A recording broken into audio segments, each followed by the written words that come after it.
So, welcome to my past 7 years of failure.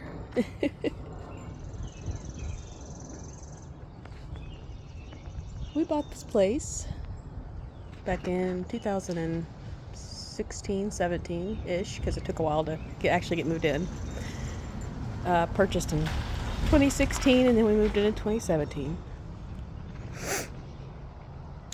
Directly after we moved in, like 3 months after we moved in, so we moved in March. In May, I found out I was going to lose my job.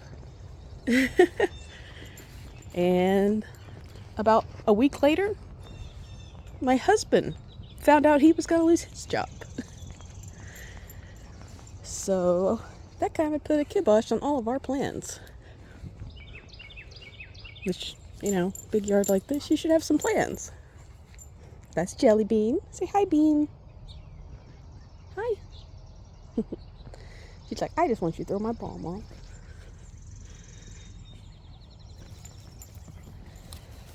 So yeah, this is 2 acres. When we bought it in 2016, there was literally probably nothing inside the house basically worth saving, minus a few things we saved, but we can talk about those later. We ended up completely gutting it. My husband did all the drywall work. It had paneling in it.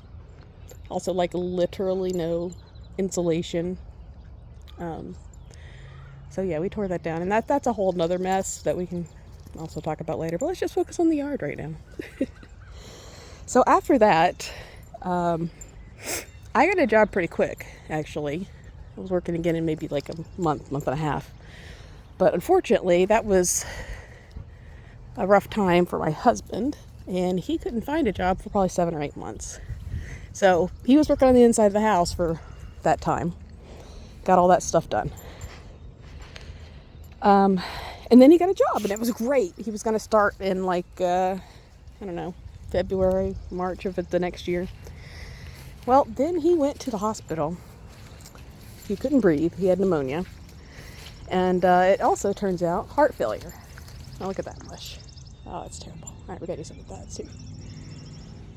But, yeah, heart failure at, I don't know, how old was he?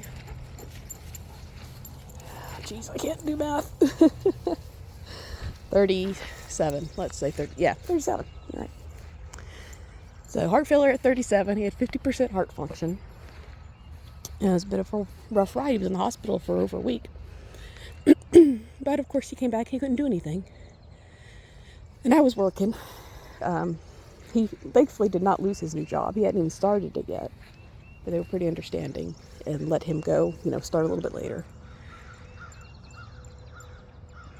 But, yeah, so I was working from home, which was nice, but, the company I was with was very demanding, and, some of the things they were doing were way out of line with what I thought I had signed on for, so, I did eventually get fired after having a little bit of a blow up, which, that was totally on me.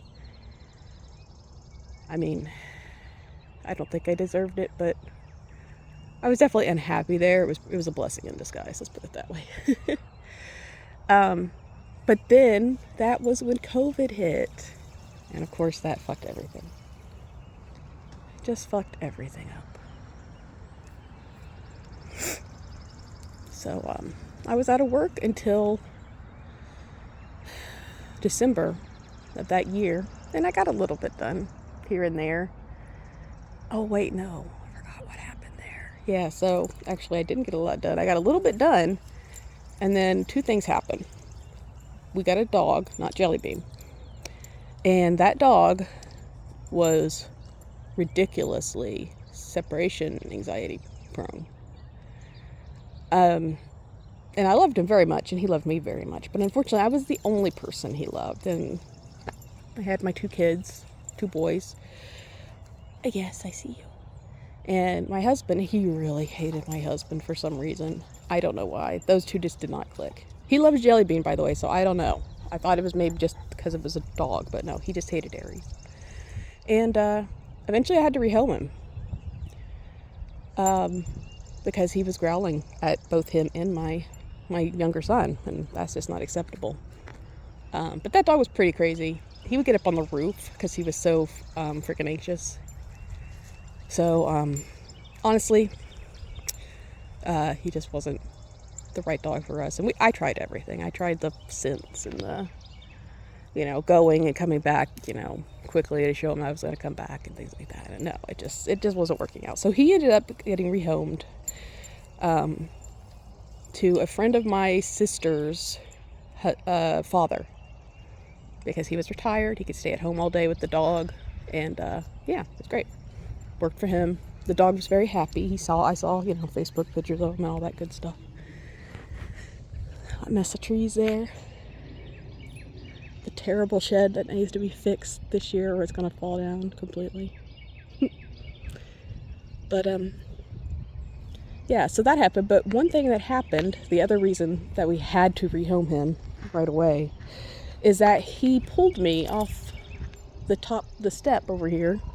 You saw on the porch, and hurt my ankle extremely badly, like in 3 different ways. Like he twisted it like this, and then he kind of rolled it like this, and then finally like this, like so. It just completely rolled like all the way, and I was in so much pain. I went off that little step there, and I'm clumsy anyway, but it was a combination of things. But I could not walk without pain for a year. I couldn't walk at all, hardly, for about 4 months, at which point, because we had no insurance, my husband finally got me one of those walking boots on Amazon, so that let me build up enough strength and, let it heal enough, even through my shuffling around, that it healed finally.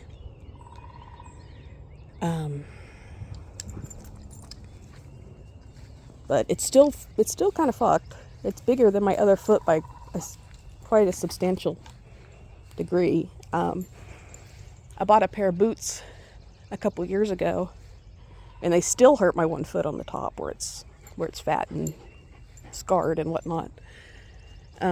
So yeah, fun. I've been trying to stretch it, but I don't know if it's gonna stretch much more or not. So, but yeah, so that kind of derailed those plans too. So that most of that year that I could have been doing stuff on the yard, I was ass-bound, pretty much. Hi, here, Bean. That's a great ball, by the way. Highly recommend it if you have a dog, especially a large dog. It was $50, but I spent probably $100 on replacement balls before I bought that fucker. So yeah, so this is one of the causes of our discontent.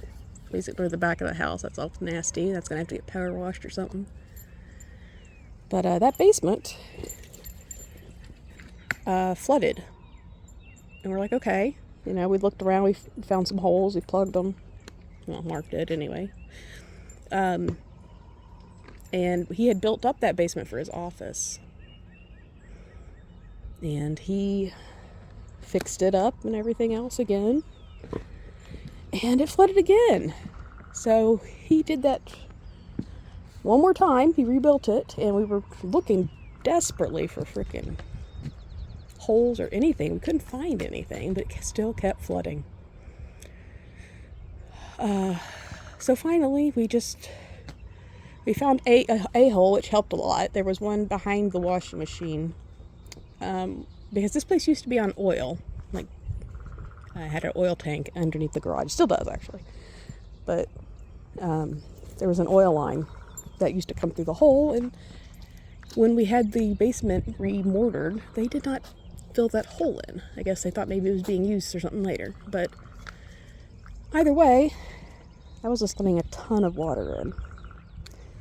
Now, unfortunately, that did not solve every bit of it, because as you see here, the ground is complete mush.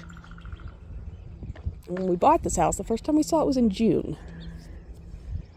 So it was pretty dry at that point, and not a huge, gigantic mud puddle. Now we could tell there was some water because you could see water cracks and stuff. A lot of this grass wasn't here back then, actually. This was all mud and just clay. But we could tell there was some water. There's actually probably some kind of a seep or something back in there. Or it might even just be a drainage ditch. It's hard to tell sometimes. But it stays pretty wet back there. And what we did was I finally pulled up the groundwater charts for this place. And they say that the groundwater here is about 2 centimeters below the surface. So if we get any rain at all, that backyard right there turns into a mud flat. So we have 2 big problems in this yard. We got this nice part up here. It's all super thick clay. It is just complete clay. And this part's relatively dry. But then all this part is a complete mud puddle. Now that back ridge back there is a little bit drier along the edge there because you can see it's kind of raised.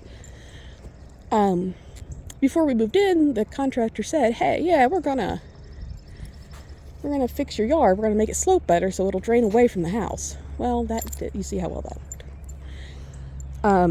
Those contractors are a whole other story. I got lots of stories. But yeah, I just wanted to get an overview of kind of what we're working with, what we're starting at, because I don't know how long I'm going to be unemployed this time. Because I lost my job again. I run my big mouth or something. I was doing my work. I was mostly keeping to myself. Because let me just say, this was like a peon job compared to the stuff I used to be doing. And at that point, it was kind of like, I need a job, period. And 2, I was so overdone with the people who were trying to, force me to do all this extra work for nothing at the job before that I was just like, fuck, I just want a peon job. I don't want to be in charge of anything. I mean, not, major. I don't want to be making the decisions, things like that. Well, I got my wish. The problem when you're not making your own decisions is that somebody else can make them for you, and they didn't like me. I'm not always the most likable person. I can admit that. But I definitely am not as bad as they were saying.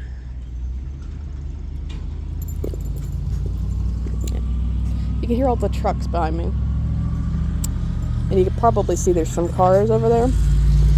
That's because behind this road of ours goes, if you go up to that hill, where you can see possibly the power thing way behind those trees. I can't really tell, the sun's too bright on the lens, but there's a salvage yard back there and a repair place, a garage. And he also has a big spot back there, and he lets trucks go back there and park for people who, want to park there and then drive to their house. So we get a lot of truck traffic, and there's a few other houses along the road. But that's it. That's the only traffic we get, because the main road, this is actually a private road behind us, but the main road's over there. And we like that. We like that idea. We weren't so thrilled with the salvage and the trucks, but you deal with it. You take it as it comes. But yeah, that's my yard. This is one of my dream places, practically. I mean, some of the specific things, like having a fucking mud puddle in the back of it, not so much, but when I saw this place, I liked it a lot. And we weren't really looking for a place when I first saw it. It was on the market for a long time because it had a lot of internal problems, like I was saying, and I need a lot of updating. Well, I come back, some months later, and we had been looking at a couple places. We had agreed finally that we needed another place because we had a 2-bedroom townhouse that I had bought before I met Mark, and we basically sat on top of each other in the same room practically because it was an open concept. So everybody was either in the living room or in the dining room / computer room. including Mark when he had to work, including me when I was trying to work or do interviews or anything like that. And yeah, it was a mess. It was a pain because it was impossible to keep a little guy like Wyatt quiet. We also had Gabers, who's my older child. He was trying to do work, for school and such. And yeah, it was just it was too small for our family. We had 2 dogs at that time. One was smaller than this being here. That was Rosie, and then we had this Chihuahua mix named Spartacus. He's a little bastard, but gosh, I do miss him sometimes. But yeah, so we had 2 dogs, we had 2 cats, we had mice, we had rats. We didn't have any fish or anything yet. That came later. But yeah, so that was a good reason for us to move. And this house was priced incredibly well for the location. And this is one of the better school districts in the state, so it seemed like a sign. Well, maybe it was a sign. Maybe it was a sign that says, get the fuck out of here and don't come back. But it was a sign, and I went for it. Well, with Mark's help, of course, because he is my husband. He's a bluebird. But yeah.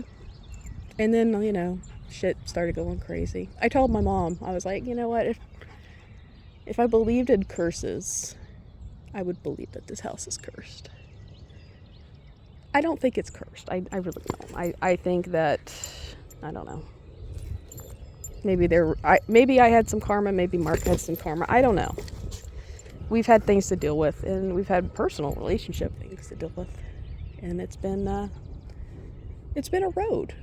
But I think our relationship is better than ever. And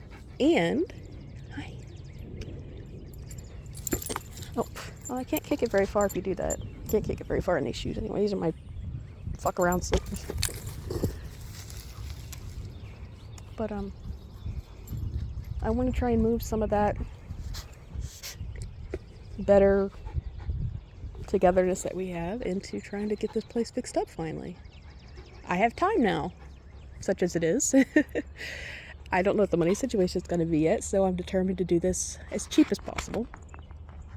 To within, a certain extent. Some things you can't cheap out on, but there is a thriving community around here of rich people, which you could possibly consider us some if it wasn't for the fact that have no insurance and tons of debt. Not from keeping up with the Joneses, mind, because my car is 15 years old. My husband's car is 7 years old now. We just live differently and want different things. So we decided to dump into a house. At least I did, because my husband likes to be like, oh, I didn't want a house. And I'm like, no, dude. You say that now because you're pissed that the house has had problems. But he wasn't happy, stuck in his room with all 4 of us trying to work. It's frustrating now is when Wyatt's in the next room over and he's got his door closed, but Mark can still hear him yelling at Fortnite. Like, that's what happens, guy. Kids are loud. They need their own space. But yeah, so I think I spent about 20 minutes rambling here. Hopefully somebody will watch this. If not, just let it be. But yeah, I wanted to get a quick view of what it looks like now. And hopefully, as we go, it'll look better. Thanks. Bye.